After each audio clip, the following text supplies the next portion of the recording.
Hello friend, तो आज का टॉपिक है blood pressure. Blood pressure anatomy में अधिकतर शॉर्ट नोट के फॉर्म में पूछे जाते हैं, जो 5 नंबर का या 10 नंबर का क्वेश्चन होता है।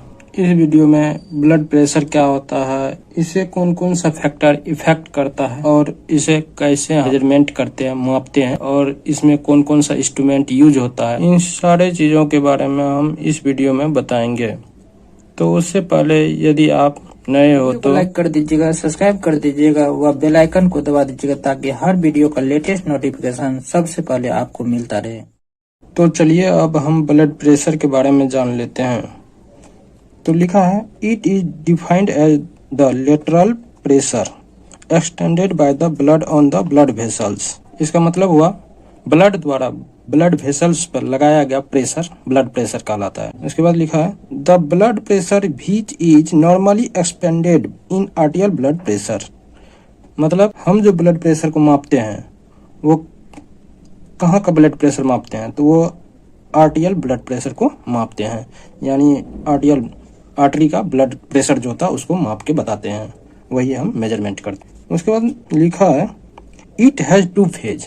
इसके 2 फेज होते हैं। पहला है सिस्टोलिक ब्लड प्रेशर। लिखा है, it is the maximum blood pressure this occurs during the systole of the heart, range 100 to 120 mm of Hg। मतलब यह उच्चतम यानी अधिकतम ब्लड प्रेशर है। ठीक, यह हृदय के सिस्टोल के दौरान होता है। ठीक, सिस्टोल के दौरान जो आपका प्रेशर होता है ब्लड का, वह प्रेशर सिस्टोलिक ब्लड प्रेशर कहलाता है। ठीक, तो सिस्टोल यानी हार्ट जब धड़कता है, यानी हार्ट जब ब्लड को पंप करता है, उस समय का ब्लड प्रेशर होता है। तो इसका प्रेशर कितना होता है, 100 to 120 mm ऑफ Hg होता है। उसके बाद है दूसरा डायस्टोलिक ब्लड प्रेशर। लिखा है, it is the minimum pressure it occurs during the diastole of the heart, range 60 to 80 mm of Hg। मतलब यह न्यूनतम दाब है। ठीक, यह हृदय के डायस्टोल के दौरान होता है। ठीक, इसका रेंज कितना होता है, 60 से लेकर 80 mm ऑफ Hg।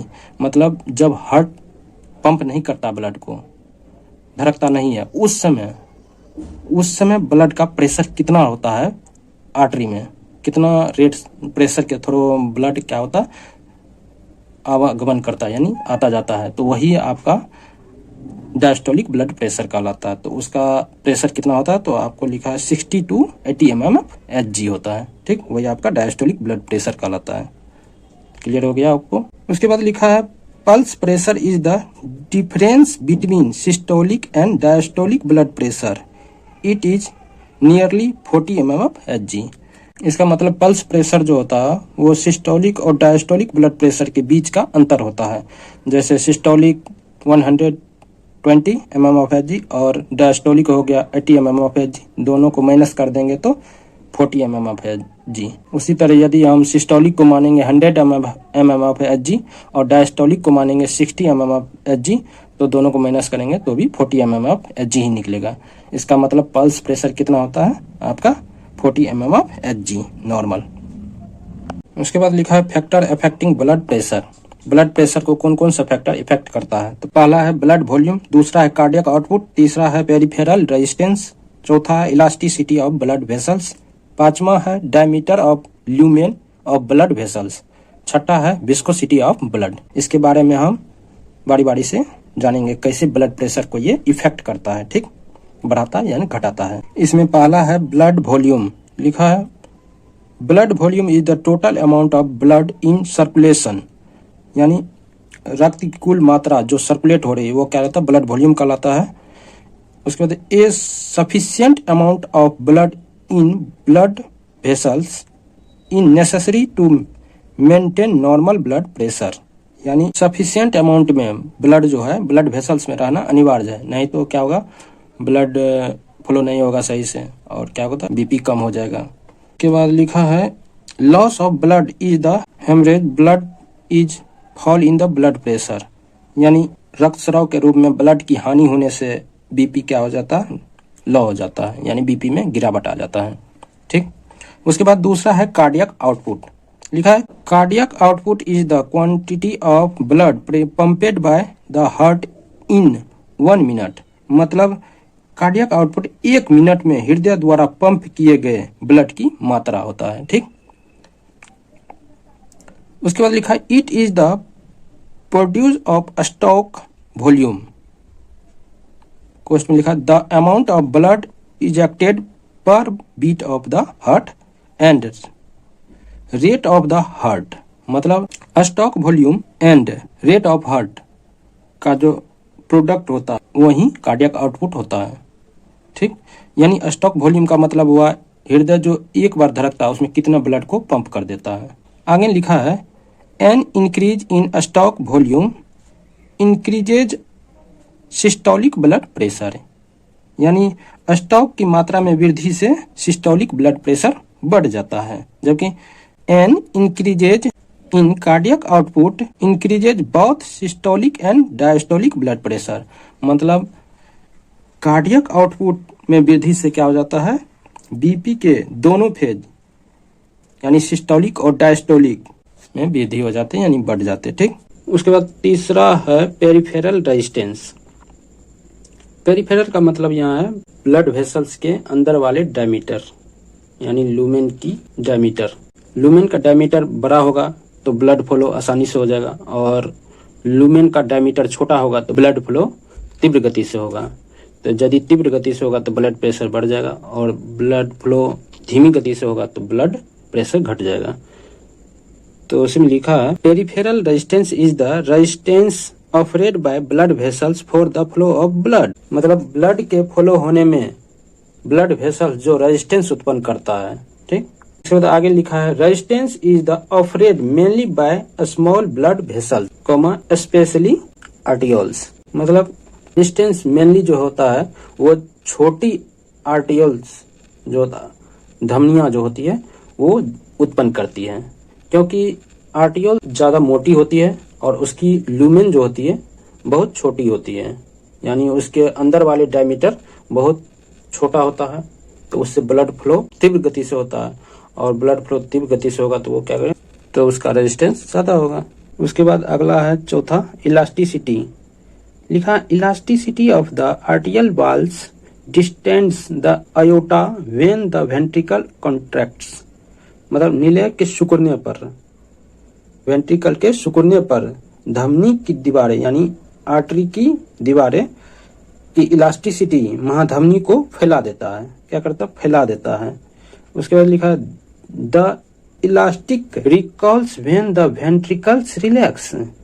यानी जब वेंट्रिकल शिथिल हो जाता है तो इलास्टिसिटी पीछे हट जाता है, और उसी कारण जो एक प्रेशर बनता है। उसके बाद लिखा this recalls push the blood onward. यानी वही प्रेशर क्या करता है, रक्त को आगे की ओर धकेल देता है। उसके बाद लिखा decreases in elasticity as in atheroma produce a rise in the blood pressure. यानी एथेरोमा की तरह इलास्टिसिटी में कमी से ब्लड प्रेशर में वृद्धि होती है। उसके बाद अगला है पांचवा diameter of the lumen of blood vessels. यानी ब्लड वेसल्स के ल्यूमेन की डायमीटर। लिखा है diameter of the lumen of blood vessels can be altered. यानी रक्त वाहिनियों के ल्यूमेन का व्यास बदला जा सकता है। ये कैसे, तो आगे पढ़ते हैं। लिखा narrow wine of the lumen increases is the resistance of the blood flow and this increases blood pressure। यानी लूमेन के सिकुड़ने से रक्त प्रवाह की प्रतिरोध बढ़ जाता है, और इससे क्या होता है, बीपी बढ़ जाता है। अभी बताए थे कि लूमेन जैसे ही सिकुड़ेगा तो क्या हो जाएगा, डायमीटर कम हो जाएगा, और डायमीटर कम हो जाएगा तो उसका प्रतिरोध बढ़ जाएगा, और प्रतिरोध बढ़ने से ब्लड प्रेशर बढ़ जाएगा। उसके बाद लिखा है in enlargement of the lumen has the opposite effect. मतलब लूमेन का बड़ा हो जाने पर, लूमेन का व्यास बढ़ जाने पर इसका विपरीत प्रभाव पड़ता है, यानी बीपी कम हो जाएगा। उसके बाद अगला है छठा विस्कोसिटी ऑफ ब्लड, यानी रक्त का गाढ़ापन। लिखा है viscosity of the blood is it's thickness. यानी रक्त का गाढ़ापन, उसकी चिपचिपाहट होता है। यानी जो रक्त ज्यादा गाढ़ापन होगा वो ज्यादा चिपचिपा होगा। ठीक, उसके बाद लिखा है the viscosity of blood depended on the plasma protein and number of red blood cells. यानी रक्त का चिपचिपाहट प्लाज्मा प्रोटीन और आरबीसी की संख्या पर निर्भर करता है। जिसमें ज्यादा होगा वो ज्यादा चिपचिपाहट होगा रक्त। उसके बाद लिखा है an increases in the viscosity increases blood pressure. यानी विस्कोसिटी बढ़ेगा तो ब्लड प्रेशर भी बढ़ जाएगा, विस्कोसिटी घटेगा तो ब्लड प्रेशर स्वतः है घट जाएगा। अगला पॉइंट है measurement of blood pressure. Measurement of blood pressure पढ़ने से पहले हम उन इंस्ट्रूमेंट को देख लेते हैं जो बीपी मेजरमेंट करने में हमको मदद करता है। ठीक, तो चलिए हम उन देख लेते हैं। तो ये आपके सामने है दो फिगर। इसमें पहला लेफ्ट साइड में जो आपका फिगर है वो है एफेगमोमोनोमीटर। इसे बीपी अपरेटस भी कहा जाता है। इससे बीपी मेजरमेंट करते हैं, मापते हैं। ठीक, इसमें आर्म कप लगा होता है, रबर पंप या हैंड पंप भी बोला जाता है। उसके बाद एचजी मोनोमीटर होता है, मरकरी का मोनोमीटर होता है, जिसमें के द्वारा इंगित किया जाता है प्रेशर को। दूसरी तरफ है स्टेथोस्कोप, जिसका उपयोग हार्ट साउंड को सुनने में किया जाता है। यहाँ पे इसका उपयोग ब्लड सर्कुलेशन साउंड को सुनने के लिए किया जाएगा। ठीक, आप दोनों इंस्ट्रूमेंट देख लिए हो तो चलते हैं फिर टॉपिक पर, measurement of blood pressure. Blood pressure is the usually measured by instrument is called sphygmomanometer. बोला बीपी को जिस इंस्ट्रूमेंट के द्वारा मापते हैं उसे क्या कहते हैं? स्फेग्मोमीटर। अभी जो आप इंस्ट्रूमेंट देखे थे वो क्या था? स्फेग्मोमीटर उसे बोलते हैं। ठीक, it consist of a mercury manometer cuff and hand pump. कहने का मतलब इसमें एक मरकरी का मोनोमीटर लगा होता। ठीक, उसके बाद कप होता और एक हैंड पंप होता है जिससे हाथ के द्वारा दबाया जाता है। ठीक, एयर पुश किया जाता है। उसके बाद लिखा the cup is the tight around the cuboidal fossa of the individual. मतलब कप को किसी भी इंडिविजुअल पर्सन यानी व्यक्ति के ऊपर ये जो है क्यूबोइडल फोसा उसके ऊपर बांधा जाता है। ठीक, आपके लेफ्ट आर्म के पर यानी। उसके बाद लिखा then the hand pump is pressured so that air is inflated in the cup. फिर हैंड पंप को दबाया जाता है ताकि कप में हवा भर सके। उसके बाद लिखा है when the cup is fully inflated air pressure is more than blood pressure। मतलब जब कप पूरी तरह से फूल जाता है तो हवा का दबाव बीपी से अधिक होता है। बीपी यानी जितना होता है उससे ज्यादा हवा भर जाता है उसमें। ठीक, उसके बाद so blood flow in the branchial artery in the completely in obstructed. मतलब जब हवा पूरी तरह से भर जाता है तो ब्लड प्रेशर से ज्यादा तो क्या होता है, इसमें जो आपका ब्लड फ्लो होता है ब्रांचियल आर्टरी में, उसमें क्या होता है पूरी तरह से बंद हो जाता है, इतना टाइट हो जाता है कि। उसके बाद लिखा है know the hand pump is the slowly related till the time the appearance of the first sound is heard by means of the stethoscope put in the cubital fossa. कहने का मतलब जब हैंड पंप को धीरे धीरे खोला जाता है तो तब वहां से पहली ध्वनि सुनाई देती है। जब धीरे धीरे खोलेंगे तो क्या होगा, प्रेशर कम होगा, और प्रेशर कम होगा तो धीरे धीरे ब्लड फ्लो शुरू हो जाएगा। तो वहां से जब धीरे धीरे खोलते हैं और पहली जितना प्रेशर पर पहली बार ब्लड का ध्वनि सुनाई देता है ब्लड सर्कुलेशन का, तो वही उसी को हम क्या कहते हैं? Systolic blood pressure. तो वही लिखा है meter reading is noted this reading is the systolic blood pressure. यानी वही क्या हो जाता है? सिस्टोलिक ब्लड प्रेशर हो जाता है। उसके बाद लिखा है litre the hand pump is the slowly related till the time the sound become louder and the louder.